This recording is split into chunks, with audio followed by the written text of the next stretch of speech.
Hi there, plenty of weather to talk about for Thursday morning. Big contrasts up and down the country. For much of England, Wales, Northern Ireland, wind and rain the main theme. But for northern parts of Scotland, it's a freezing first thing. And in between, parts of southern Scotland, as well as northern England, snow. Where the rain clashes with the cold air across northern Britain, well, the risk of some significant snow over the higher ground of northern England, as well as southern Scotland, and perhaps some snow down to lower levels for a time for southwest Scotland. After that early snowfall, it does tend to peter out after lunch. It tends to fade away to the east, staying cold, grey and damp for some areas. North of the central belt, though, it's bright and cold after that freezing start. Northern Ireland brightens up. For much of England and Wales, it's a day of strong winds and heavy downpours. Some really lively downpours first thing across southwest England and around some exposed coasts. Gales with gusts of 60 miles per hour, perhaps more in some of the most exposed spots of the Isles of Scilly, for example, far southwest of Cornwall.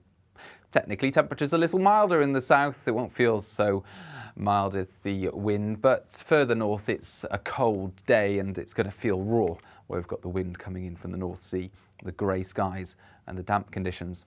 All of that tends to fade away at first on Thursday. Clear skies for a time, winds fall light, frost forming across many central and eastern areas, but further west, not much of a break before the next system starts to arrive from the Atlantic. Wind and rain turning up first thing across western Scotland, Northern Ireland, and thickening cloud elsewhere, but it stays generally bright for central and eastern England throughout Friday. Scotland and Northern Ireland, after that wet start with some mountain snow for Scotland, will turn showery into the afternoon with winds really picking up, gales around exposed northern and western coasts.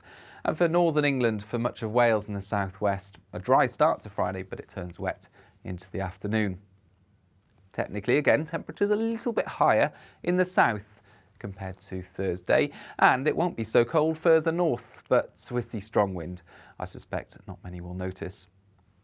The spell of rain clears its way southeastwards into Friday evening, but all of that, it wasn't Storm Dennis. Storm Dennis is turning up for the weekend, and once Dennis appears, well, it's here to stay for at least 3 days, with tight isobars remaining across the UK, Saturday, Sunday, Monday as well. There'll be widespread gales and gusts around coasts of 60, perhaps 70 miles per hour. Risk of disruption from the wind, but also risk of disruption from rainfall, because the rainfall will be persistent and heavy through the weekend in some places, especially the higher ground of western Scotland, Wales and western England. And that rainfall may mount up through Saturday and Sunday to cause issues. So a lot going on over the next few days. Weather warnings currently in force, and they will be updated during the next few days. You can keep up to date with those updates, of course, by following the Met Office on social media and heading to the website. Bye-bye.